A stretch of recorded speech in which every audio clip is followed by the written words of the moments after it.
Good morning from হ্যানিসবার্গ। এই জায়গাটা অসাধারণ, অসাম। এখন সকাল প্রায় 8টা বাজে। একটু দেখুন, আমি একটু পরে ড্রোনও ওড়াবো যদি এখানে ওড়ানো যায়। পুরো ছবির মতো শহর, একটা ছোট্ট সুন্দর টাউন। আমরা ব্রেকফাস্ট করছি সবাই। আজকে আমরা এখান থেকে ব্রেকফাস্ট করে রওনা দেবো, যাব নর্থ কেপ, তারপর হ্যামারফেস্ট, তারপর অল্টারে গিয়ে আজকে রাত্রিবাস। ও বেকন, সসেজ, প্যানকেক, এখানে ইয়োগার্ট, এখানে সব জায়গায় ইয়োগার্টটা খুব চলে। এটা খুব সম্ভবত বেরি বা ওই জাতীয় কিছু হবে। এখানে নানা রকমের ওটস, কর্নফ্লেক্স এইসব রাখা রয়েছে। এটা মুজ হবে। আর এখানে ফল, বিভিন্ন রকমের ফল আছে, কিউইও আছে। আরেকটা জিনিস দেখাচ্ছি, এই দেখুন অরেঞ্জও দিয়েছে। এই যে টুনাটা, এটা কিন্তু কাঁচা। এটা সালমন, এটা সালমন আর এটা টুনা। হ্যাঁ, দুটোই ভালো হবে। দারুণ এই ট্যুরটা আমরা সবাই মিলে এনজয় করেছি, সেই বিষয়ে তো কোনো সন্দেহই নেই। আর দারুণ একটা জায়গায় দাঁড়িয়ে আছি। শিবাজি আপনাদের অলরেডি বলেছে, কালকে আমরা নর্দার্ন লাইটসের সাক্ষাৎও পেয়েছি, কাজেই সেদিক দিয়েও আমরা লাকি। আর আপনাদের সবাইকে স্বাগত জানাচ্ছি আমাদের এক্সপ্লোরার শিবাজি চ্যানেলের আরেকটা সম্পূর্ণ নতুন ভ্রমণের গল্পে, যেখানে আপনাদেরকে নিয়ে আমরা যাব নর্থ কেপ। অনেকে বলে এটা বোধহয় ওয়ার্ল্ডের একদম শেষ প্রান্ত, শেষ গ্রাম দাঁড়িয়ে আছে। একবার দেখুন হানিসবার্গ এর বিউটি, কি অসাধারণ, অপূর্ব সুন্দর এই ছোট্ট টাউনটি। মনে হচ্ছে ক্যামেরা জাস্ট ধরেই থাকি। যারা ল্যান্ডস্কেপ ফটোগ্রাফি করতে ভালোবাসেন তাদের জন্য সেরা জায়গা এই হানিসবার্গ। সেটা বলার আর অপেক্ষা রাখে না, তাই না? মানে অসাধারণ অসাধারণ একটি জায়গায় রয়েছি আমরা। আজকে প্রথম আকাশে মেঘ, সকালবেলা এত কম মেঘ রয়েছে এপাশে, কিন্তু সেই কালো মেঘ যেটা পুরো আকাশ জুড়ে ছিল, স্লেট কালারের একটা ব্যাপার, সেটা আর আজকে নেই। হাওয়া আছে, ঠান্ডা আছে, ঠান্ডা প্রায় বোধহয় 2 ডিগ্রি সেলসিয়াস। দারুণ সুন্দর একটা সকাল হানিসবার্গে। এখানে অক্ষাংশ হচ্ছে 70.98 ডিগ্রি উত্তর, মানে আমরা প্রায় 71 ডিগ্রি উত্তরে রয়েছি। আর্কটিক সার্কেলে ঢুকে গিয়েছি গত পরশু দিন, আপনারা জানেন। আর এখানেই ঘুরে বেড়াবো আগামী 4 দিনও।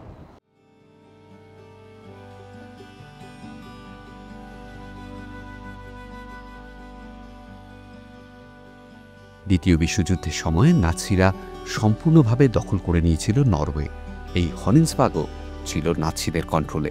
কিন্তু 1944-এ যখন জার্মানি রাশিয়ার কাছে হারতে শুরু করেছে, তখন নাৎসি বাহিনী পিছু হটে। হিটলারের স্কচড আর্থ নীতির জন্য পুরো হানিসবার্গ শহরকে নাৎসিরা চালিয়ে দিয়ে যায় ছেড়ে যাওয়ার আগে, যাতে রাশিয়া বা মিত্রশক্তি কোনোভাবেই এখানকার ইনফ্রাস্ট্রাকচার আর ব্যবহার করতে না পারে। নাৎসি বাহিনীর রোষ থেকে ছাড় পেয়েছিল শুধুমাত্র এখানকার ছোট্ট চার্চটি, যেটি এখনও আছে।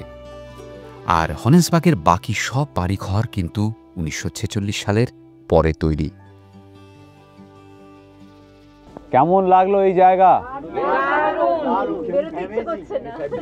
এই যে কর্তৃপক্ষকে অনুরোধ, এই জায়গায় দুরাত থাকতে হবে, এই এক রাতে হবে না। হ্যাঁ, সব জায়গায় 2 দিন করে।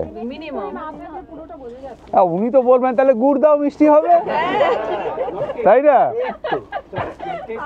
গুড় দাও মিষ্টি হবে। এই হচ্ছে E69 রাস্তা, যেটা দিয়ে গতকাল আমরা এসেছিলাম। আর এখন এটাই চলে যাচ্ছে নর্থ কেপের দিকে। আমরা যাচ্ছি E69-এর উপর দিয়ে। অসাধারণ সুন্দর একটা রাস্তা।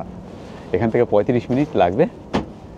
ডান দিকে এই যে ব্যারেন্সি, এখানে ঢুকে এসেছে। আপনি যদি ম্যাপটা দেখেন তাহলে দেখবেন ব্যারেন্সি এখানে এই খাড়িটা তৈরি করেছে, তার পাশ দিয়েই আমরা যাচ্ছি।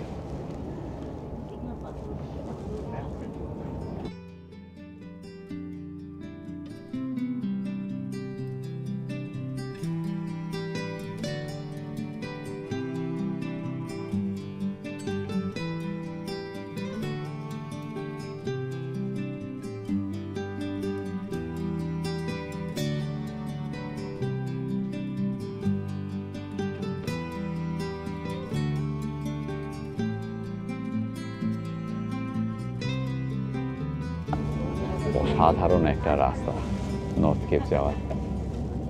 হ্যাঁ, আমাদের মনে পড়ে যাচ্ছে যে আমরা উমনিংলা পাস গিয়েছিলাম, কিন্তু সেখানে তো এই সমুদ্রের জল ছিল না, এই খাড়ি ছিল না।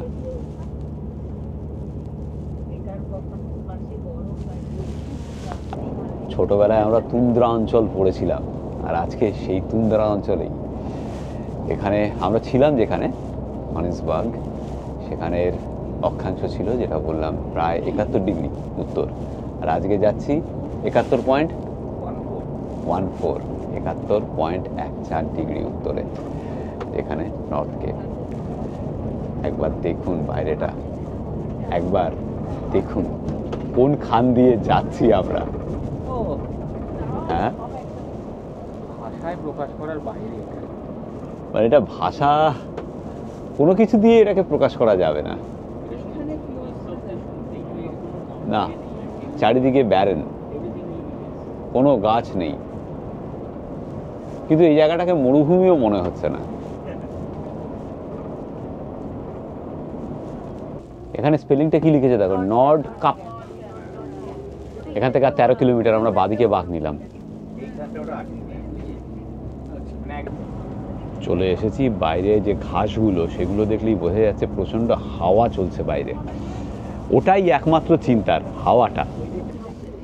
চলে এসেছি আমরা নর্থ কেপে। এক্সপ্লোরার শিবাজির দর্শক বন্ধুদের সবাইকে আমরা স্বাগত জানাচ্ছি ইউরোপের নর্দার্ন মোস্ট যে পয়েন্ট নর্থ কেপ, 71.14 ডিগ্রি উত্তর অক্ষাংশ এই নর্থ কেপ থেকে।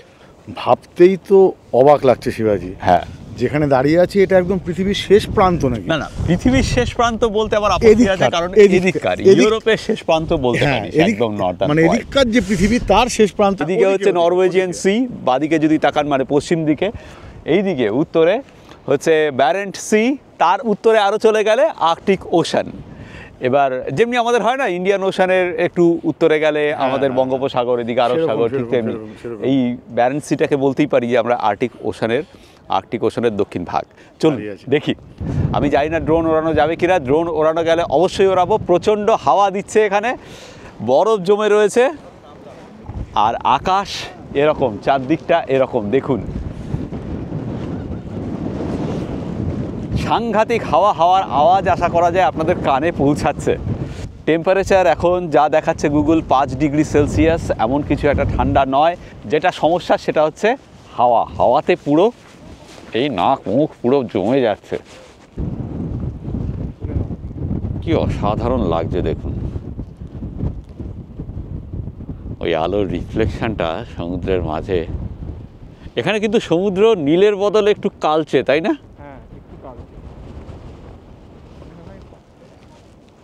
ওয়াও, সেই বিখ্যাত নর্থ কেপের গ্লোব, তার সামনে আমরা। থ্যাঙ্কস টু ট্রাভেল লাইভের জন্য এটা সম্ভব হলো। আমাদের from the bottom of our heart আমরা ট্রাভেল লাইভকে আমাদের তরফ থেকে ধন্যবাদ জানাবো। আমরা এই যে ট্যুরটা করছি, হ্যাঁ ফ্রেমে রাখতে হবে, একই ফ্রেমে, এই যে, হ্যাঁ, আপনারা যদি পৃথিবীর বিভিন্ন প্রান্তে এরকম ট্যুর করতে চান তাহলে যোগাযোগ করতে পারেন ট্রাভেল লাইভের সঙ্গে। আমি ডেসক্রিপশন বক্সে ট্রাভেল লাইভের শেষে দাঁড়িয়ে আছি, একদম ট্রাভেল লাইভের সমস্ত তথ্য দিয়ে দেবো। আর আমরা এর আগে ট্রাভেল লাইভের সঙ্গে আফ্রিকা গিয়েছিলাম, এবার আমাদের দ্বিতীয় গ্রুপ ট্যুর এইখানে স্ক্যান্ডিনেভিয়াতে চলছে, যা অরোরা কালকে আমরা দেখেছি, আর আজকে এলাম নর্থ কেপে। অসাধারণ একটা অনুভূতি। পৃথিবীর শেষ প্রান্তে, in the sense on road চলে এসেছি। ওয়াও, এই রকম হাওয়া আমরা দেখেছিলাম সান্দাকফুতে, তারপরে এখানে। এবার group photo. Hip hip hip hip hip hip. এদিকে সূর্য দেখা দিয়েছে, দেখুন সূর্য উকি দিয়েছে, সাংঘাতিক হাওয়া।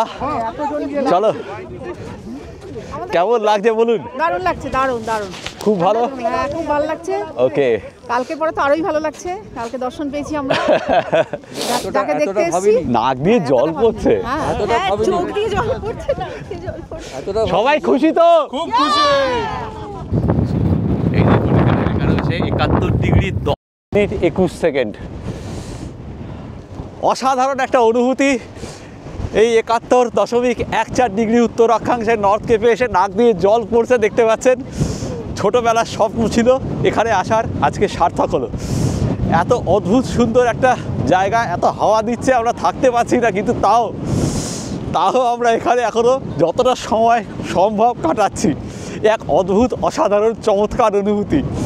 থ্যাংক ইউ সো মাচ আপনাদেরকেও, যে আপনাদের শুভেচ্ছা, আপনাদের আশীর্বাদ সব কিছু আজকে আমাদের এখানে নিয়ে এসে ফেলেছে।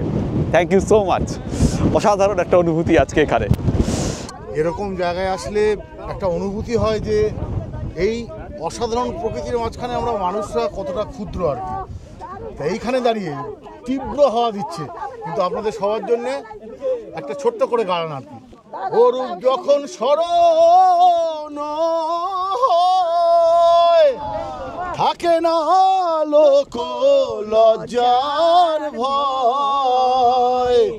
অরূপ যখন স্মরণ হয়, থাকে না লোক লজ্জার ভয়। লালন ফকির ভেবে বলে সদাই, ফকির লালন ভেবে বলে সদাই, ও প্রেম যে করে সে জানে, ও প্রেম যে করে সে জানে। আমার মনের মানুষের সনে, আমার মনের মানুষের সনে মিলন হবে কত দিনে, ও মিলন হবে কত দিনে। আমার মনের মানুষের সনে, আমার মনের মানুষের সনে। দারুণ ফাটাফাটি। জয় গুরু, জয় গুরু, জয় গুরু। কাঁপিয়ে দিয়েছে।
1988 সালে সারা বিশ্ব থেকে 7 জন বাচ্চাকে দায়িত্ব দেওয়া হয়েছিল ফ্রেন্ডশিপ, হোপ অ্যান্ড জয়কে রিপ্রেজেন্ট করে এরকম মোটিভ ডিজাইন করার জন্য। তাদের ডিজাইন করা মোটিভ দিয়েই এখানে এরকম 7টি পাথরের চাকতির ওপর মোটিভ ডিজাইন করা আছে।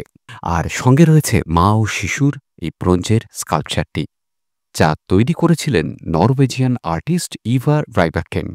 This statue of mother and son symbolizing life, warmth and the future, standing among the circular plates. আর থাকা যাচ্ছে না, বাপ রে বাপ কি হাওয়া! সেই সান্দাকফুতে এরকম হাওয়া পেয়েছিলাম, আবার এখানে অসাধারণ অসাধারণ। এবার আর পারা যাচ্ছে না, বাসে যেতে হবে। এক একটা জিনিস দেখছি যখন, তখন এই যে ভিডিও তোলা হচ্ছে, হ্যাঁ, বিশেষ করে শিবাজি যে তুলছে, আমরা ব্লগ দেখার জন্য মুখিয়ে আছি, মানে অধীর আগ্রহে ওয়েট করে আছি যে পুরো জিনিসটাকে আবার রিলিভ করব ফ্রম দ্য ডে ওয়ান। একদম একদম। কি যে দেখলাম, সবাই খুব ঠান্ডায় কাঁপছে, কিন্তু সবাই খুব এনজয় করেছে, তাই তো? একদম একদম ভরপুর। তোর মেরুতে আমরা মানে ভাবা যায় না, চিন্তা করা যায় না এই জীবনে, তোমার এই জীবনে, এই বয়সে। থ্যাঙ্কস টু শিবাজি। মানে ওই যদি অ্যাডটা না পড়তো তাহলে হয়তো, মানে এই জিনিসটা আমি দেখেছি অনেকের অ্যাসপিরেশনে, সবসময় আমার মনে হচ্ছে যে এটা তো আমাদের সাধ্যের অতীত, ভাবাই যায় না, চিন্তাই করা যায় না মধ্যবিত্ত লোকের জন্য। But when he gave that ad আমার হঠাৎ করে মনে হলো যেন let's try let's try Let's try. এবং Thank you. I think that was the turning point হ্যাঁ 6 মাস আগে অবধি আমার কোনো প্ল্যান কোনো আইডিয়া কোনো কিছু ছিল না যে এটা হবে না না চাইলেই হবে, অবশ্যই চাইলেই হবে। প্ল্যান আমাদের ছিল মেবি না, ইয়ার অর অনেক সো, বেশি কিন্তু plan। যেই মুহূর্তে তোমাদের ইয়েটা দেখেছি পোস্টারটা, সেই মুহূর্তে হচ্ছে না ট্রিগার হয়ে গেছে যে এখন করতেই হবে।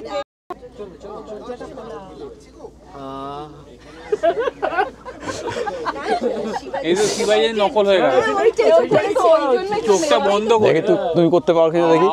এবার তুমি তোমার তো চোখ দেখা যাচ্ছে না, তোমার তো চোখ হয়ে গেল রেকর্ড সানগ্লাস, চারটা চুমুক দিয়ে করতে হবে। কিন্তু তোমার চোখ বোঝা যাচ্ছে না, ঢাকা আছে। চরম ফাটাফাটি। ও বেশিরভাগ ক্ষেত্রে তুমি হ্যাঁ। যেভাবে খাও হ্যাঁ। সেটা দেখলে কিন্তু যে কারোরই ওই খাবারটা খেতে ইচ্ছে হবে। এই যে আবার চলে এসছে, কি আছে এবার? সাবু ভাজা থ্যাংক ইউ। আপনার কালকে নাড়ু খাইয়েছিলেন, সেটা অসাধারণ ছিল। আমি পুরো কলকাতা তুলে নিয়ে এসেছি, কোনো চিন্তা নেই সবার জন্য। Thank you so much. নাড়ু কি শেষ না নাড়ু আরো আছে? ও মা গো, নাড়ু তো বাড়িতে রয়েছে, এখানে আনিনি, আছে সব বেশ।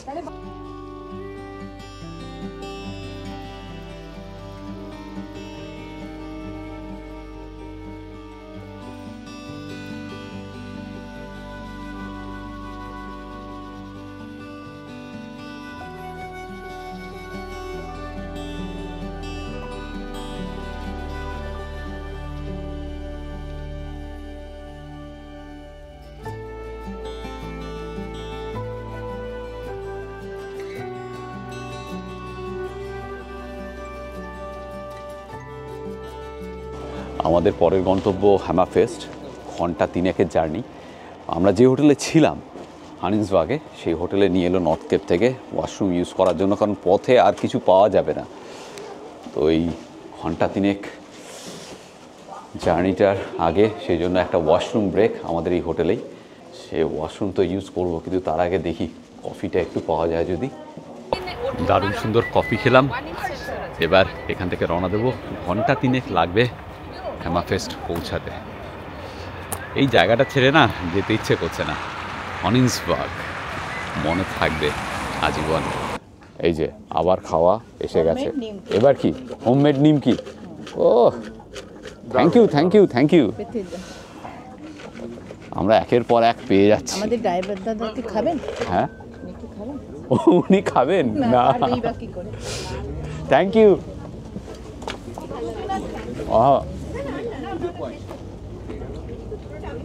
নরওয়েতে বসে নিমকি,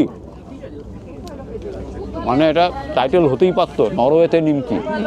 হ্যামারফেস্ট নিয়ে পৃথিবীতে একটা অবজারভেশন আছে। পৃথিবী হ্যামারফেস্ট নিয়ে সেটাই বলছিলাম যে হ্যামারফেস্ট মানে হাতুড়ি উৎসব আমার মনে হলো আর কি।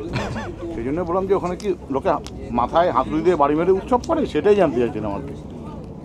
এটা গিয়ে ওখানে কোনো একটা লোককে জিজ্ঞেস করতে হবে হ্যামারফেস্ট কেন। এখানে একটা 45 মিনিটসের ব্রেক লাগবে ড্রাইভারের, মানে ইঞ্জিন নাকি বন্ধ হয়ে যাবে। অপারেশনাল ব্যাপার, যাই হোক হয়ে যাবে, সর্ট আউট। সূর্যটা যা লাগছে না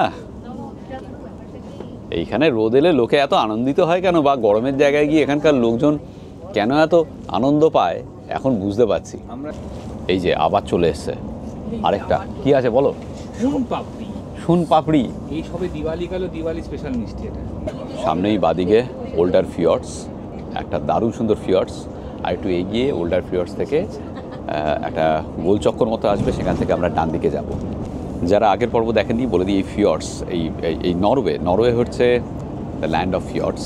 ফিয়র্ডস মানে দুদিকে হিল, মাঝখানে জলের ওয়াটার বডি, ওয়াটার ইনলেটস, যেটা এখানে প্রচুর রয়েছে। এই আরেকটা টানেল।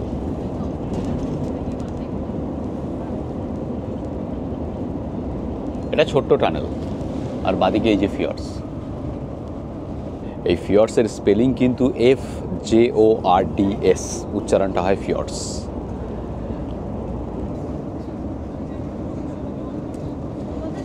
কর্তৃপক্ষ আপনাদেরকে অসংখ্য ধন্যবাদ এই সব জায়গায় নিয়ে আসার জন্য। হ্যাঁ ঠিক।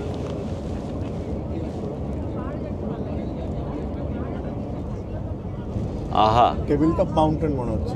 হ্যাঁ ওই তো, ওই যে ওখানে দেখা যাচ্ছে নর্থ কেপ, দেখুন, দেখতে পাচ্ছেন বাদিকে ওই উপরে 9 o'clock দেখুন সবাই।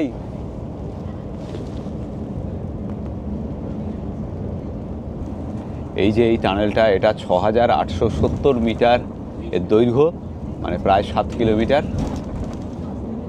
কালকেও এর ভেতর দিয়ে এসেছিলাম আমরা। এর ওপরে কিন্তু সি।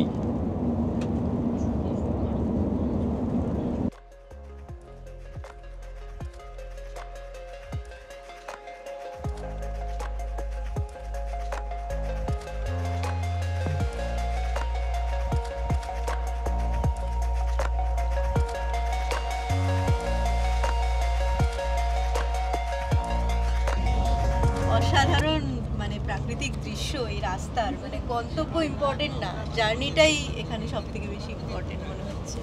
মানে এত ভালো, এত সুন্দর ছবির মতো দৃশ্য যে ছবিতে ক্যাপচার করা খুব ডিফিকাল্ট, চোখের ক্যামেরাই হচ্ছে এখানে বেস্ট। আগে এগুলো আমরা সব ট্রাভেল চ্যানেলে দেখতাম, সেই ডিসকভারি অ্যান্ড মানে other channels, National Geographic and all. হ্যাঁ, এটা সম্ভব হলো আমাদের ট্রাভেল লাইভের জন্য, এবং অফকোর্স শিবাজিদা, পৃথ্বীজিৎদা, they are adding like cherry on top of the cake basically of this trip. So thank you so much. কি বলবো বুঝতে পারছি না, এত সুন্দর দৃশ্যপট। আহা, আমি একটু আগে ভাবছিলাম যে এখানে এই এত বড় বড় ফিয়র্ডস, আমি যখন লখনেস গিয়েছিলাম তখন ওখানে সেই লখনেসের দৈত্য, সেটার কথা বলেছিলাম আপনাদের, সেটা একটা ফোকলোর। এখানে সেরকম কিছু আছে কি না, কিন্তু না, সেরকম কোনো কিছু এখানে নেই। ক্যামেরা বন্ধ করে দিচ্ছি, আবার এমন একটা দৃশ্য চলে আসছে যে মনে হচ্ছে আবার ক্যামেরাটা খুলি, না ক্যামেরা বন্ধ করা যাচ্ছে না। মানে আফগানিস্তানেও যেমন শিবাজি বলেছিল যে এখানে ক্যামেরা বন্ধ করা যাচ্ছে না কয়েকটা জায়গায়, এখানটা তো আরও তার থেকে আর কি বলবো, আর দারুণ সাধারণ সত্যি। দেখুন একবার বাইরেটা, এখন ঘড়িতে 1:02 আর বাইরে অন্ধকার হতে শুরু করে দিয়েছে।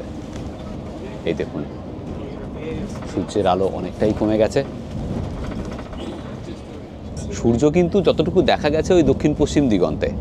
আজকে অক্টোবর মাসের শেষ সপ্তাহ, সূর্যের এখন দক্ষিণায়ন চলছে, আর এই সময় উত্তর গোলার্ধে দিন ছোট, রাত বড়। আর দক্ষিণ গোলার্ধের ঠিক উল্টোটা হচ্ছে, দক্ষিণ গোলার্ধে এখন গ্রীষ্মকাল শুরু হচ্ছে, আস্তে আস্তে দিন বড় হচ্ছে, রাত ছোট হচ্ছে। এই সকল কথা সেই আমরা জিওগ্রাফির ক্লাস 7, 8 পড়তাম। হ্যাঁ, summer solstice, winter solstice, equinox. আজকে এই উইন্টার সলস্টিস, ইকুইনক্সের পর আমরা যাচ্ছি উইন্টার সলস্টিসের দিকে।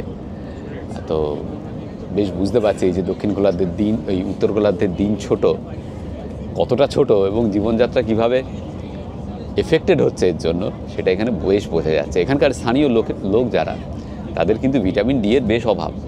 এই যে আমরা সুপার মার্কেটগুলোতে যাচ্ছি, ওখানে vitamin D supplement, magnesium supplement, এগুলো সব বিক্রি হচ্ছে রীতিমতো নিয়ম করে, এখানে লোকজন সেগুলো খান। এটা আমাদের ওখানে হয় না। আমি কালকে একজনের সঙ্গে কথা বলছিলাম, আমাদের গ্রুপের সদস্য, যে আমার কোথাও মনে হচ্ছিল যে হ্যাঁ, এই জায়গা তো অসাধারণ সুন্দর, জীবনযাত্রা অনেক বেশি সহজ এখানে, এবং অনেক সুবিধা রয়েছে এইসব দেশে থাকার। কিন্তু কোথাও যেন আমার মনে হয় যে থাকতে গেলে আমাদের ভারতবর্ষের থেকে ভালো জায়গা আজকের দিনে বোধহয় নেই। এটা বিতর্কিত হতে পারে, বিতর্কিত হলো কি করা যাবে, আমার কাছেও তাই মনে হয়। অবশ্যই সারা দুনিয়া ঘুরবো, দেখবো, তো থাকার জন্যে আমার ভারতবর্ষই হচ্ছে সব থেকে শ্রেষ্ঠ জায়গা। একদম, তার অনেকগুলো কারণ আছে, এবার সেগুলো আমরা একটা ভিডিওতে ডিসকাস করব, এবং আপনাদের এই বিষয়ে কী মত প্লিজ কমেন্ট বক্সে জানাবেন। বেড়ানোর জন্য অবশ্যই আমরা সারা পৃথিবী বেড়াবো, 200টা দেশ প্রায়, সব ঘুরবো, দেখবো এবং আপনাদের সামনে তুলে ধরবো। কিন্তু থাকার জন্য কোথাও আমার মনে হয় অবশ্যই ভারতবর্ষ সেরা। আর অবশ্যই ভারতবর্ষে অনেক জায়গা রয়েছে যেগুলো নো ডাউট দারুণ সুন্দর জায়গা। এই যে আরেকটা জিনিস চলে এসেছে, এবার কি চাকলি পুনে থেকে পুনে থেকে চাকলি। Austrian snacks. দেখি দেখি দেখি, এগুলোকে মুরুক্কু বলে না? এখানে ওরা চাকলি বলে। আচ্ছা, এ ডাল থেকে তৈরি হয় নাকি, না বেসন থেকে? এরা চালের ওটা মেশায় এখানে। আচ্ছা। প্রত্যেক ইন্ডিয়ানের আলাদা একটা ইয়ে আছে, কিন্তু এরা এখানে চালের ঝাল আছে, কিন্তু এটার মধ্যে একটু ঝাঁজ আছে, দারুণ। হ্যাঁ, ডাল জাল হুম, এটা দারুণ, সে বিষয়ে কোনো সন্দেহ নেই। কিন্তু আমাদের এই সৈকত গয়নাবড়িকে যদি ঠিক করে মার্কেটিং করা যেত, আমার মনে হয় ভারতবর্ষে কোনো বিদেশও কাঁপিয়ে দিতে পারত। ওকে বলো সন্দেহ নেই। I second you. নরওয়ের E69 রাস্তায় বাসে চলতে চলতে পাশে এত সুন্দর ফিয়ার্স, সেই দেখতে দেখতে চাকলি ভক্ষণ, হ্যাঁ, এই তো জীবন মদনদা। এই তো জীবন মদনদা, ঠিক। ঠিক, এখানে একটা ওয়াটারফলস, এই দেখুন। ম্যাক্সিমাম লোকে বানানা চিপস। যাত্রাপথ রঙিন, রঙে যেমনি সাতটা রঙই প্রাইম, তাই না পিতৃজি? হ্যাঁ, হ্যাঁ, অবশ্যই, হ্যাঁ। আরও ওসব মিলিয়ে মিশিয়ে আরও রং হয়, কিন্তু আমাদের এখানে খাবার দাবার কিন্তু লিমিটেড না, আনলিমিটেড। আমাদের এখানে আনলিমিটেড খাবার দাবার আসছে। এবার এটা কি, ও কাঁচকলা, তাই? হচ্ছে সার ক্রিমের ফ্লেভার, আরো অনেক ফ্লেভার হয়। আহা, হ্যাঁ, যাত্রাপথ কতক্ষণে শেষ হবে সেটা আমি জানি না, কিন্তু খাওয়া দাওয়ার কোনো শেষ নেই, চলেই আসছে, কেউ না কেউ কোনো না কোনো খাবার নিয়ে আসছেই আর কি। মানে চলতে ফিরতে টুকটাক যে ব্যাপারটা বলে সেটা কিন্তু চলছে এখানে। পিছু পাঠাতে আমরা ওল্ডার ফিয়ার্স পেরিয়ে বেশ খানিকটা এসে তারপর ডান দিকে বাঁক নিলাম। আমরা ছিলাম E69 রোডে, আর এবার ধরলাম E6 এই রোডটা। এটা সোজা চলে গেছে হ্যামাফেস্ট। হ্যামাফেস্ট দেখে তারপর আমরা যাব অল্টার, যেখানে আমরা আজ রাত্রিবাস করব। ওহ, কি লাগছে!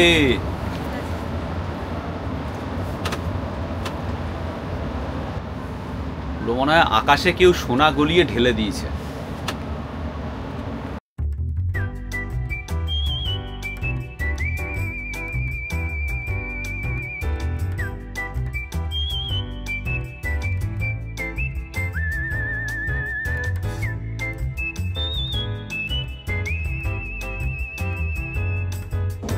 সামনে আসছে ওয়ালসন ব্রিজ। এখানে দুটো আইল্যান্ডের মাঝে এই ওয়ালসন ব্রিজ, দারুণ সুন্দর এই ব্রিজটি।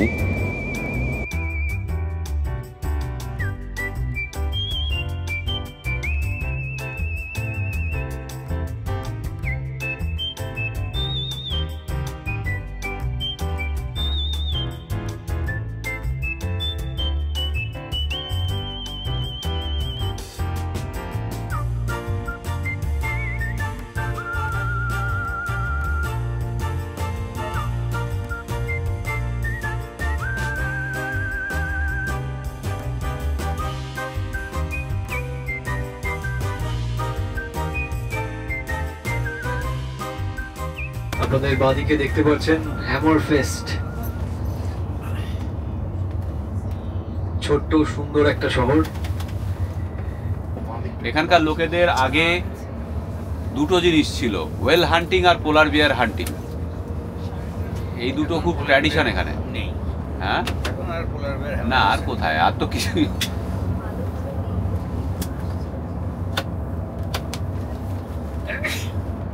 Welcome to হ্যামারফেস্ট।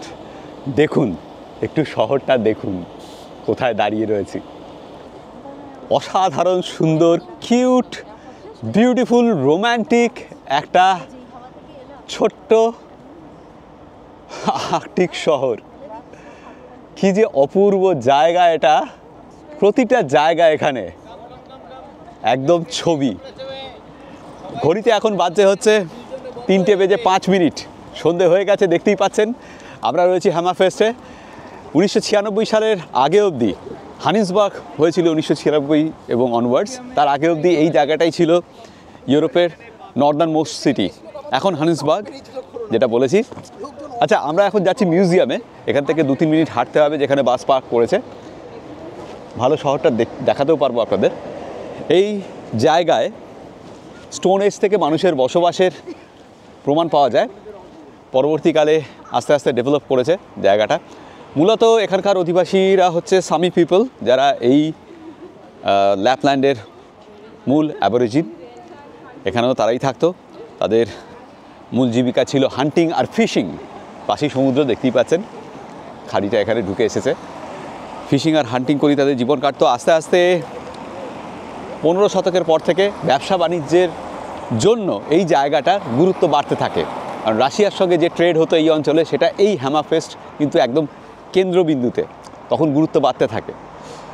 আর 1789 সালে এখানকার রাজা ফার্স্ট রেকগনাইজ করেন, নরওয়ের রাজা, হ্যামারফেস্টকে একটা টাউন হিসেবে। তারপর থেকে ডেভেলপমেন্ট শুরু হয়। এই গত কয়েক বছর আগে এখানে ন্যাচারাল গ্যাস পাওয়া গেছে, সেই জন্য আরও ডেভেলপমেন্ট হয়েছে হ্যামারফেস্টের। I live in Hammerfest, so I will be this guy's guide today. Yeah, thank you Danny. No problem. Danny আমাদের গাইড, হ্যামারফেস্ট ঘুরিয়ে দেখাবে। প্রথমে আমরা যাচ্ছি হচ্ছে museum. We are going to museum first, right? It's polar bears. It's not that cold today. It is the best day. So, no wind, no nothing, no snow, no rain. So that's right. better. আজকে weather বলছে দারুণ সুন্দর, কারণ rain হচ্ছে না, স্নোফলও হচ্ছে না। আরেকটা দারুণ মজার কথা বলি, ড্যানি যেটা বললো বাসে উঠেই, যে এই সময়টা হচ্ছে এখানে বিজিয়েস্ট টাইম, অথচ রাস্তাঘাটের লোকসংখ্যা মানে কি বলবো নেই। গাড়ি আছে কিছু, কিন্তু দেখতেই পাচ্ছেন লোকজন প্রায় নেই বললেই চলে। সব থেকে বড় হাস্যকর ব্যাপার, আমাদের গাইড বলছে আজকে নাকি এখানকার বিজিয়েস্ট ডে। হ্যাঁ, সেটাই বললাম। পুজোর সময় একদিন নিজে হার্ট ফেল করে মরে যাবে। বেশি লোক আমাদের কোভিডে চা খেতে বেরিয়েছিল, খাবো না আমরা চা। এই যে এটাই হচ্ছে ancient polar bear museum, polar bear society. এখানে 1963 সালে প্রতিষ্ঠা হয়েছিল the royal and ancient polar bear society, তাদেরই মিউজিয়াম, যেখানে আমরা যাচ্ছি প্রথম। সামি পিপলদের এই পোলার বিয়ার হান্টিং, এটাই ছিল সবচেয়ে বড় কাজ। এখন তো পোলার বিয়ার প্রায় extinct. We don't have any ice here, and our fjords are ice free, and we can live here. Do you know what is the reason? Anyone knows? Hot current, Can you guess? hot current of sea. That's true, actually. Right. We have I know many golden things. shrimp. Yes. Give applause to this guy. Yeah, that's. Danny ওখানে বলছে যে এই এখানকার culture, history, এইসব সম্পর্কে। যাই হোক, একটা কোশ্চেন করেছিল, সেটা শুনলেন। আন্টার্কটিকায় আর এই আর্কটিক রিজনে দু জায়গাতেই মোটামুটি একই রকমের সিচুয়েশান, প্রচুর বরফ, প্রচুর ঠান্ডা। তা সত্ত্বেও আর্কটিক রিজনে জনবসতি হয়েছে, সিভিলাইজেশন গ্রো করেছে, কিন্তু আন্টার্কটিকায় সেটা করতে পারেনি। তার মূল কারণটা কী? তো সেটার অ্যান্সার হচ্ছে যেটা আমি বললাম, হট কারেন্ট ইন সি, যার জন্য সেলিং পসিবল হয়, যার জন্য এখানে জনবসতি স্থাপন সম্ভব হয়েছে। এটা ছাড়া হতো না। প্রকৃতির একটা অদ্ভুত খেলা, অদ্ভুত ব্যাপার। এখানে একটা ছোট্ট মিউজিয়াম মতো রয়েছে, বিভিন্ন হিস্ট্রি লেখা রয়েছে এই হ্যামারফেস্টের। এই যে সামি পিপল, এরা দু ধরনের শিকারে পারদর্শী ছিল। একটা হচ্ছে ওয়েল শিকার, আর একটা হচ্ছে পোলার বিয়ার শিকার। আর আরেকটা কথা, এখনও অবধি well hunting is allowed in Norway. বছরে 500 থেকে 1000টা ওয়েল শিকার হয়, যা বলছে আমাদের গাইড।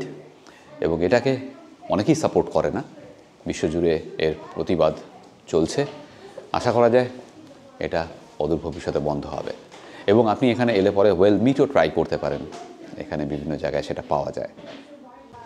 এখন পোলার বিয়ার এক্সটিংক্ট হয়ে যাওয়ার পেছনে মূল কারণ হচ্ছে গ্লোবাল ওয়ার্মিং, তার জন্য আইস কমছে, পোলার বিয়ারের খাদ্য কমছে। পোলার বিয়ারের খাদ্য হচ্ছে শিল, আর শিল মাছ আরও নর্থে চলে যাচ্ছে, সেই জন্য পোলার বিয়ারের খাদ্য কমে যাচ্ছে।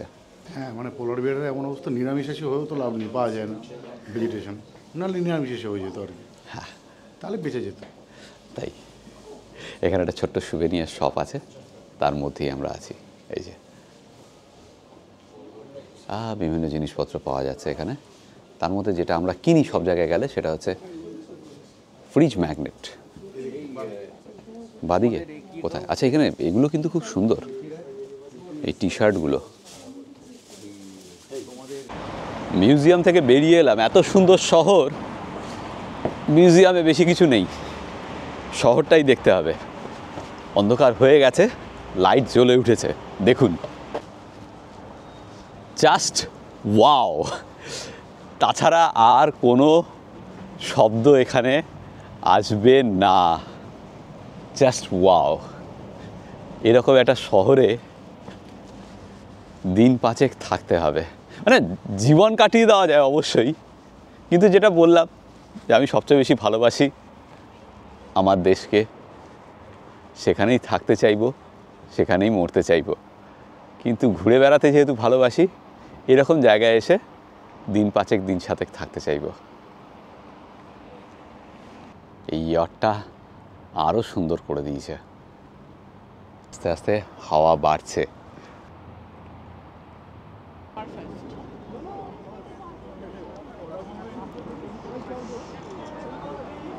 যাচ্ছি ভিউ পয়েন্টের দিকে। Some part of the city are new houses, for example, for us. So in Norwegian, it's Tiven. ওহ, কি যে ভিউ! এটা অদ্ভুত, মানে অদ্ভুত ডেসক্রাইব করতে পারবে না। মানে অনেক ভিউ দেখেছি পাহাড়ের, এরকম ভিউ মনে হয় রূপোর কুচি ছড়িয়ে দিয়েছে, সেটা ঠিক আছে, কিন্তু এই চার পাহাড় সমুদ্র এই মিলেমিশে যে একটা ব্যাপার না, এটা কোনো মানে কি বলবো, ওই শিবাজি যেটা বারে বারে বলে যে আমাদের ভাষা ফুরিয়ে গেছে, স্টক অফ ওয়ার্ড নেই আর। একবার দেখুন, আরেকবার দেখুন, ওয়াও।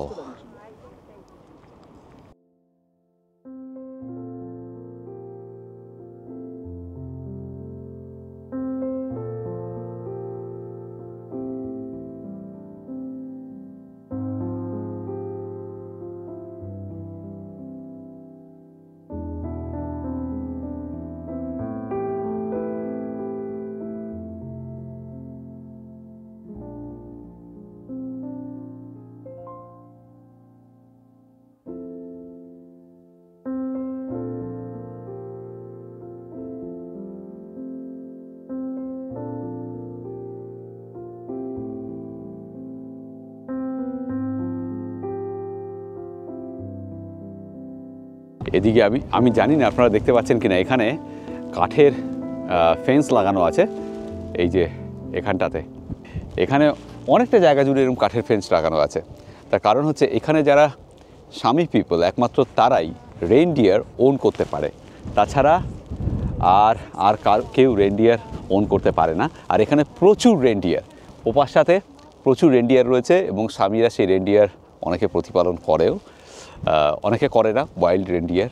সেগুলো শহরের মধ্যে চলে এসে একদম শহরে ঢুকে যায়, জিনিসপত্র খেয়ে নেয়, গাছ খেয়ে নেয়। তো সেই জন্য তাদের আটকানোর জন্য এই ধরনের ফেন্স করা আছে। আরও অনেক কথা বলা আছে নরওয়ে নিয়ে, সেগুলো বলছি আগে এখান থেকে। এরপর কোথায় যাচ্ছি আমরা? খাওয়া দাওয়া করতে। সেখানে গিয়ে বলছি, অনেক কথা বলার আছে।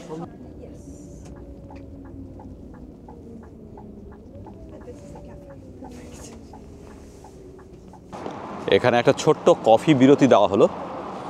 কফিটা ট্রাভেল লাইফের তরফে, খাওয়াটা আমাদের। যাই হোক, এখানে অফিস আওয়ার্স হচ্ছে সকাল 9টা থেকে বিকেল 3টে অবধি। তারপর আর অফিসে কেউ থাকে না, বাড়ি চলে যায়।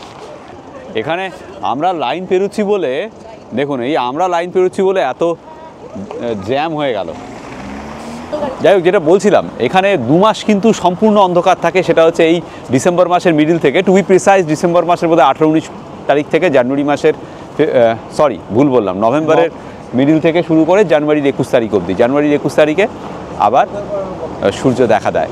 এই 2 মাস কিন্তু খুব কঠিন সময় এখানকার অধিবাসীদের জন্য, সাংঘাতিক কঠিন সময়। প্রথমত ডিপ্রেশনের শিকার হন অনেকেই, সেটা রয়েছে। সেই জন্য এখানকার অধিবাসীরা ওই সময়টায় প্রচুর পরিমাণে অ্যাক্টিভিটিসে ভাগ নেন, স্কিইং করেন, বাইরে যান, মিডনাইটে বেরিয়ে দৌড়াতে বেরোন, নানা রকমের অ্যাক্টিভিটিতে ভাগ নেন। 2 নম্বর, ভিটামিন ডি ডেফিসিয়েন্সি খুব হয়, এই জন্য নিয়মিত এনারা ওই সময় ভিটামিন ডি সাপ্লিমেন্ট নেন। 3 নম্বর হচ্ছে এখানে যারা বাইরে বেরোন, শীতকালে বিশেষ করে একটা পরে বেরোন, যেটাকে আমরা রিফ্লেক্টর কাইন্ড অফ একটা, মানে ড্রেসের উপর একটা পড়তে হয়, এটা খুব জরুরি, না হলে গাড়িতে মানে নিজেদের জন্য জরুরি, যারা গাড়ি চালাচ্ছে তাদের জন্য জরুরি, সেটা বললো। এবার আমি আমি সেটা ভাবছি শিবাজি, দেখ এমন একটা সময় এই 2 মাস, মানে দিনেও রাত, দুপুরেও রাত, রাতেও রাত, রাতই রাত, রাতই রাত, মানে আবার গরমে 2 মাস, দিনেও দিন, রাতেও দিন, সকালেও দিন, দুপুরেও দিন, সব দিন, দিনে দিন, দিনে দিন, মানে অদ্ভুত জীবনযাত্রা এখানে। যাই হোক, চলুন আরও কিছু কথা বলার আছে নরওয়ে সম্পর্কে এবং এই জায়গা সম্পর্কে বলছি। আচ্ছা, যেটা বলছিলাম হ্যামারফেস্ট সম্পর্কে, দ্বিতীয় বিশ্বযুদ্ধের সময় এই হ্যামারফেস্ট এবং হানিন্সবার্গ দুটোই কিন্তু জার্মানরা দখল করে নিয়েছিল। 1944 সালে যখন জার্মানরা যুদ্ধে হারছিল তখন ওরা রিট্রিট করে, আর ওদের একটা নীতি ছিল রিট্রিট করার সময় এই শহরগুলোকে ওরা ধ্বংস করে দিয়ে পিছু হটেছিল। ধ্বংস করেছিল তার কারণ হচ্ছে যাতে মিত্রবাহিনী এই শহরের ইনফ্রাস্ট্রাকচার, খাওয়া দাওয়া কোনো কিছু আর ব্যবহার করতে না পারে। সেই জন্য পুরোপুরি বলতে পারেন একদম সম্পূর্ণভাবে ধ্বংস করে দিয়েই ওরা রিট্রিট করেছিল। সেই জন্য হ্যামারফেস্টে এলে পরে বা হানিন্সবার্গে গেলে পরে আপনি পুরনো শহর কিছু পাবেন না, সব কিছুই তৈরি হয়েছে আবার 1950 সাল বা তার পরের থেকে।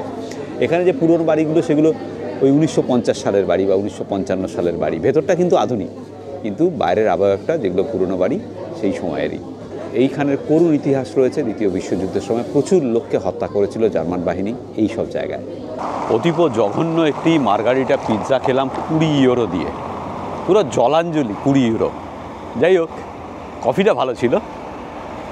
এখন সময় কিন্তু বেশি নয়, জাস্ট 5:15।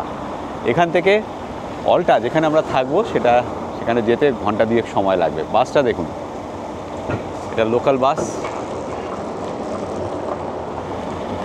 এরকম লোকাল বাস কিন্তু এখানে চলে, মানে আপনি যদি হ্যানিংসবার্গ থেকে এখানে আসতে চান হামারফেস্ট, বা হামারফেস্ট থেকে হ্যানিংসবার্গ, বা এখান থেকে অলটা, সব জায়গায় লোকাল বাস চলে। তবে সময়টা জেনে নিতে হবে। ভাড়াও কিন্তু বেশি নয়, মোটামুটিভাবে আমি যতটুকু জানলাম 20 ইউরোতে আপনি হ্যানিংসবার্গ থেকে অলটা অবধি চলে যেতে পারবেন। খাওয়া দাওয়া কিন্তু কস্টলি, বেশ কস্টলি, এবং থাকাটাও সাংঘাতিক কস্টলি।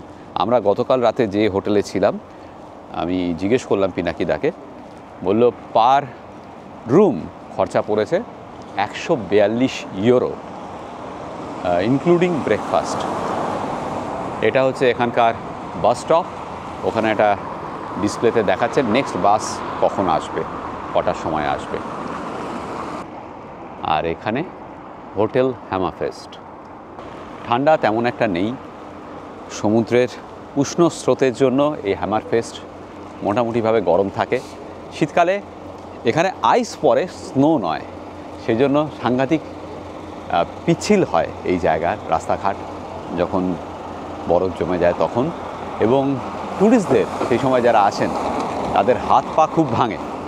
আচ্ছা, আরেকটা কথা বলে দিই, এখানে হসপিটাল রয়েছে, 3টে হসপিটাল রয়েছে ইনফ্যাক্ট, কিন্তু অলটাতে কোনো হসপিটাল নেই। মানে অলটাতে যদি কারো শরীর খারাপ হয় তাদেরকে হেলিকপ্টারে উড়িয়ে এখানে নিয়ে আসা হয়। এই হচ্ছে ব্যবস্থা। এই তথ্যগুলো আমি ড্যানির কাছে পেলাম, যিনি যে মহিলা আমাদের গাইড, তার কাছে পেলাম। ওয়াও, সত্যি এরকম চার্চ কিন্তু দেখিনি। হ্যাঁ, 1961-এ তৈরি এই চার্চটা। এতক্ষণ দারুণ সুন্দর, দারুণ সুন্দর।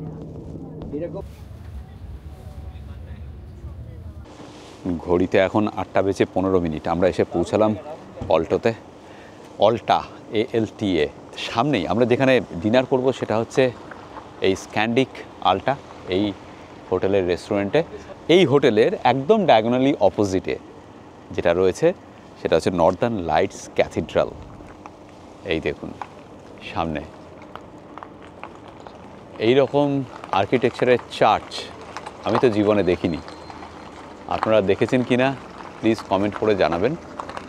এটা একটা ক্যাথিড্রাল।